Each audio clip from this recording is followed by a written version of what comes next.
Hey guys, this is Sam and we are on the tech bench again. Today I'm going to walk you through the Perfect Pinion method of shimming. So this is a little something that I've kind of perfected over the years, and it builds on a number of existing shimming methods, but it takes the guesswork out of everything. So the first thing we're going to do, after stripping the gearbox shell down, making sure your bushings or bearings are installed nice and flush, everything's clean, we're going to take the top half of the gearbox shell and just install the bevel. No shims just yet. And we're going to set the motor height. So what we do here is attach our grip. Let's just screw that down.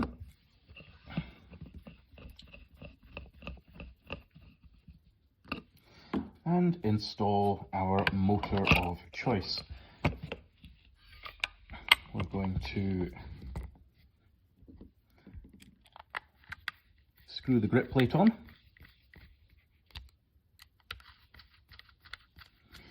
And this allows us to see the bevel pinion mesh just in here. It doesn't allow us to check the play between them because this gear is kind of wobbly and it's not being held straight. So any measurement you take here, trying to measure the play between the two gears, not going to be too accurate, but you can see how they are meshing. So you can get you in focus. There we go. Now, I have already set the motor height here just to help keep this video as short as possible, so we're not wasting too much time. We want the bottom edge of the pinion gear to match up with the outer rim of the bevel gear. So you'll turn your little grub screw or your central grip screw to adjust the motor height. Once you have that height perfect, go ahead and take the motor out and remove the grip. So now we've set our motor height, we need to set the mesh between the pinion and the bevel. And this is the trickiest part, and it's the part that really makes shimming difficult. Getting the perfect pinion to bevel mesh is really what sets apart a well-shimmed gearbox with, well, anything else. So we're going to put our top half of the shell on. We're going to screw it down. You don't need to use every single screw, but enough to ensure there's even pressure around the gear we're working on. There we go. So that's good. We do want to make sure that the bevel can move freely in here, so we're not binding, the bushings are all in sitting straight. And now we can attach our grip and install the motor at the correct height. So we've already set the correct height. And what happens here, when you put the motor in, it's probably going to push the bevel gear up slightly. So you see, if I just push this bevel gear all the way in, we're getting some movement on the axle there. I'm not sure if you can quite see that.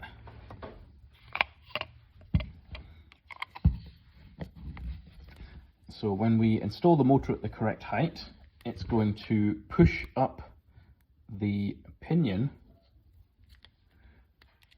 to an almost perfect mesh, kind of within about 0.05 mils. Because we do want to allow a tiny gap between them so we can really fine tune it with like a little 1/8 of a turn on our height adjustment, but this gets it pretty much perfect. So instead of just brute forcing this and guessing, we're going to measure it.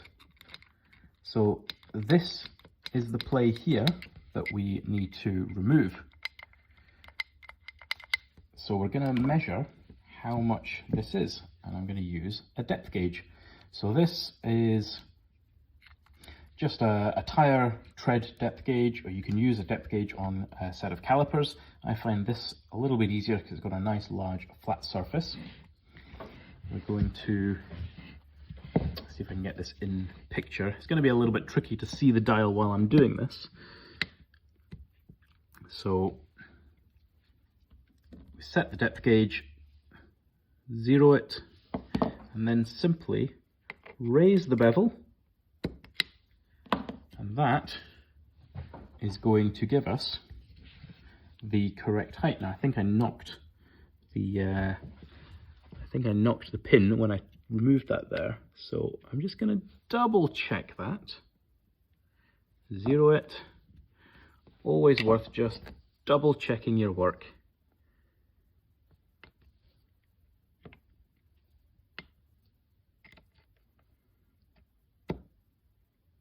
Well, that was pretty much correct, so 0.83 millimeters.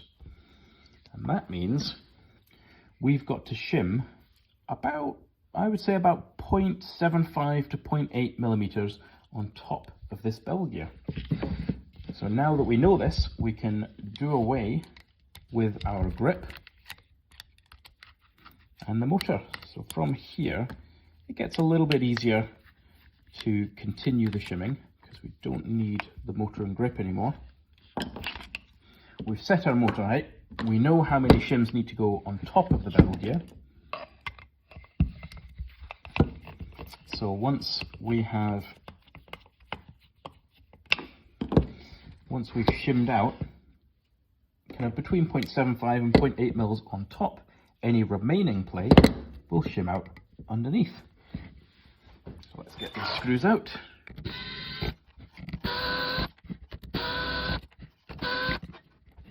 Let's get cracking. So it does help here to either know the shim heights, thicknesses, or to have a set of calipers you can measure with. So I'm going to grab our calipers, just zero that off, and let's see if we can get something pretty close to what we're looking for.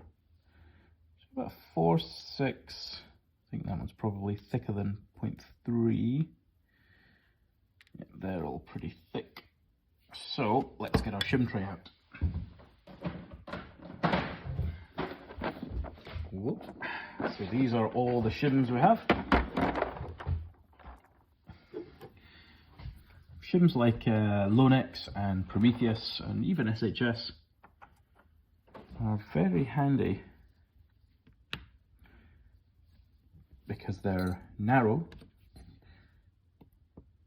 and pretty consistent. So we're putting a 0.2 on here, a 0.46, so that's 0.66, and then I'll pull a 0.1 out of our tray.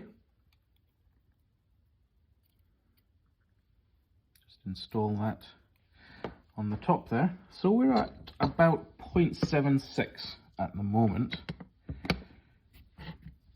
So I am actually going to attach the grip one more time just to be safe, and we're going to measure by feel this time the remaining play between our shimmed bevel and our pinion.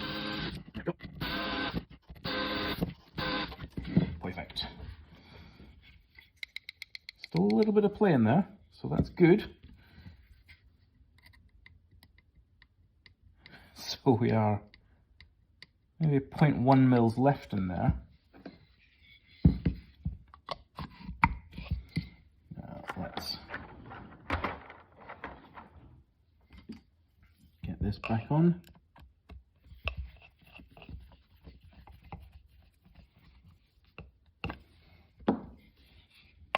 Motor in.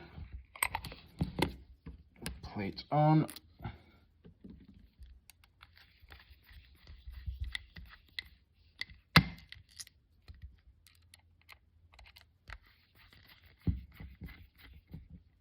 There we go. So, if this is correct, this should be the tiniest little bit of play here. There is just a hint of play, so that is actually pretty much perfect. Now, when you measure it, you don't want to shim exactly to the measurement, because that gives you the measurement that would perfectly bind against the gear, and you do want to leave a tiny little bit of play. So just, I don't know if you can see that there, there's about not even 0.1 mils, so that is spot on at 0.76.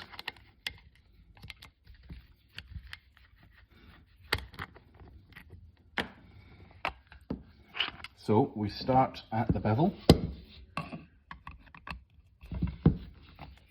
and we move through the gears. So the next one, once we've shimmed out the bottom of our bevel, is to move on to the bevel spur mesh.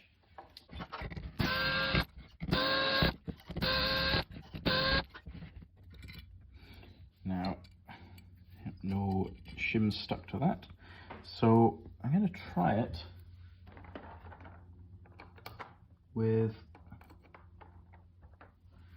a 0.1 underneath, and hopefully this gives us a perfect mesh. I suspect that there's maybe slightly less than 0.1 mils left on this bevel, so this might be a little bit tight.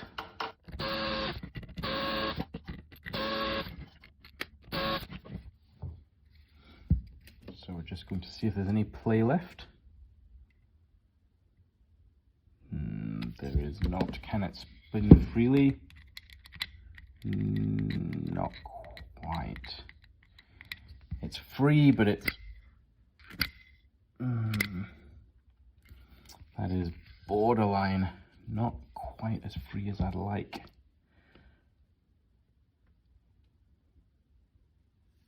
Do I have anything thinner than a 0.1? Oh.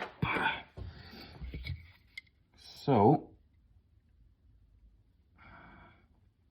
we're going to have to take that 0.1 out, and that's as good as we're going to be able to get this bevel gear.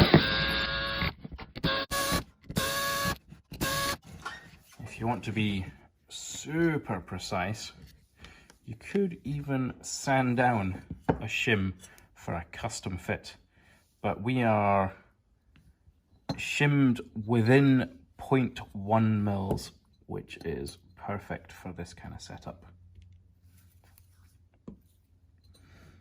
So next on the list is the spur gear. So this one had a broken bevel gear, which is why we're replacing it with an ultimate one.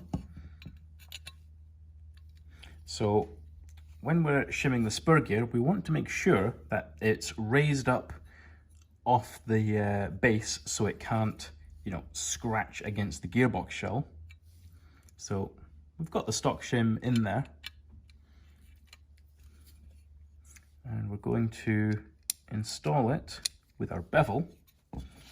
Just loosely put the shell on here, and then have a look down here. Now, I don't think you're going to be able to see it because I can't quite get the light to line up, but we need to make sure that the teeth on the bottom of the spur gear are fully meshing with the teeth on the bevel gear. So I'm going to have a look in the light over here. Yeah, that's perfect. That's the advantage of this style of pinion. We've got teeth basically all the way up, so the meshing teeth also act as the anti-reversal steps, which is ideal because it means your spur can fully mesh at a range of heights. So it gives you a few more options when it comes to shimming. So now we can set our bevel gear to one side, just keep the shims on it. Our spur gear is at the correct height. So now we need to see how much is left. Now that is maybe just under 0.2 mils. So that's a loose kind of guideline measure, just by feel. You can use your depth gauge again, but the most important mesh to get absolutely spot on is the bevel and pinion.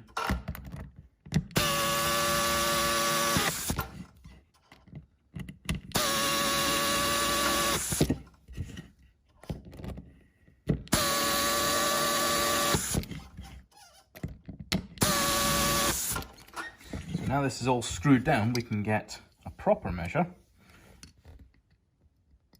Perfect. That's maybe 0.05 mils. And can it still spin freely? Yes, it can. Perfect. So, spur gear is perfect how it was, as it happens. Now we can move on to the sector.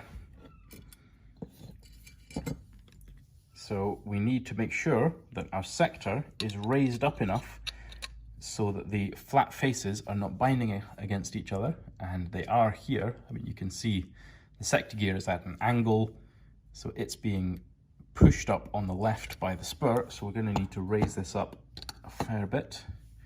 It's about a 0.5. So I'm just eyeballing it to start with, so there is bit of a gap there, and now we're going to put the top half of the shell on just loosely to check the gap in between.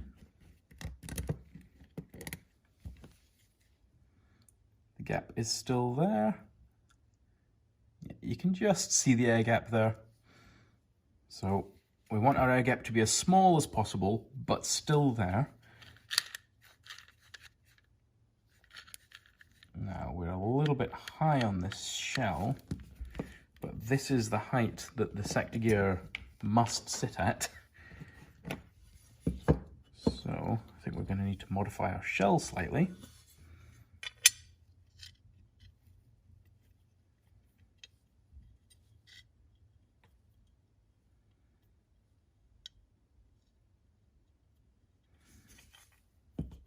Or is there still? Yeah. There we go. So this gun came in with a broken bearing, and that is one of the bearings jammed in the spur teeth.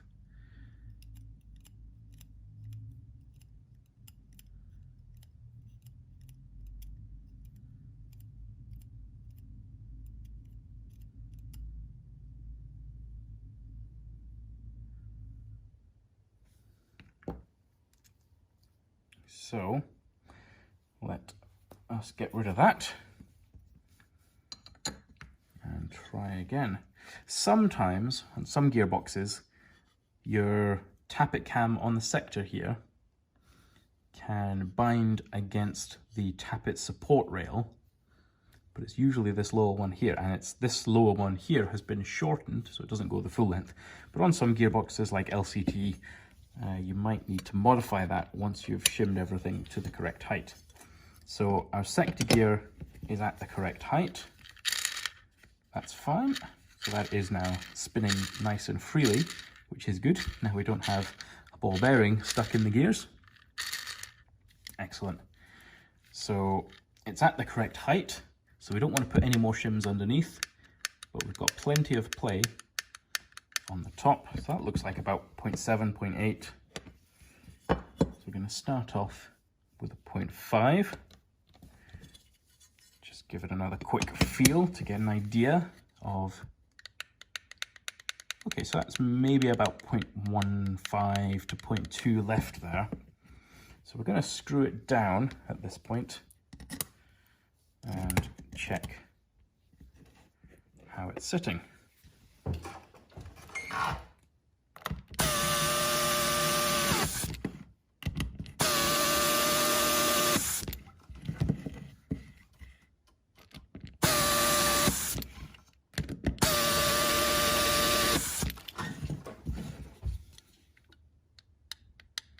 That's maybe 0.1 mils, just over 0.1 mils. Still spins perfectly freely, so we're going to try a 0.1 on top of this. So any shims that we put on the sector gear now will go on top.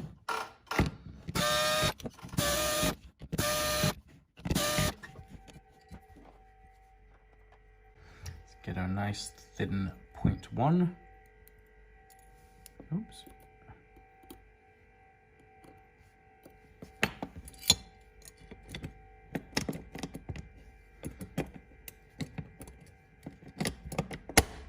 There we go.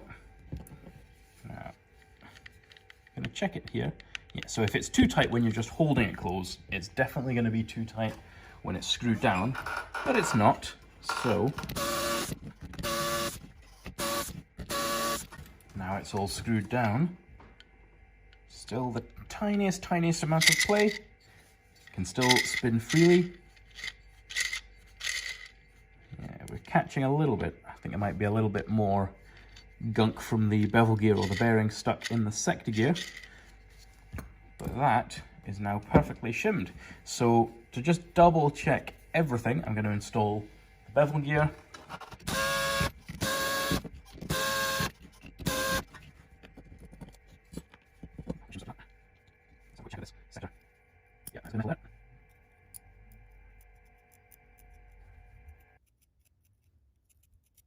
There we go. So now we've removed all the debris from this. Chuck our new bevel in.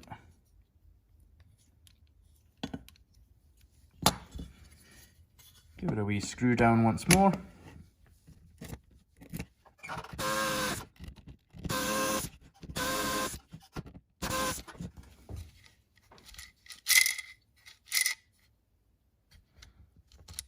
Still binding on something, so there's still some more debris in these gears that we will need to clean out. But where it's not binding, we're perfectly free spinning. Still enough play on each gear. Perfect. There we have it. Perfect pinion method. Perfect first time, every time. So I hope you enjoyed that, guys, and chuck us a wee like and a comment down below. Tell me what you think, and if this has helped you, then I'm really glad. So I will see you next time. Cheers.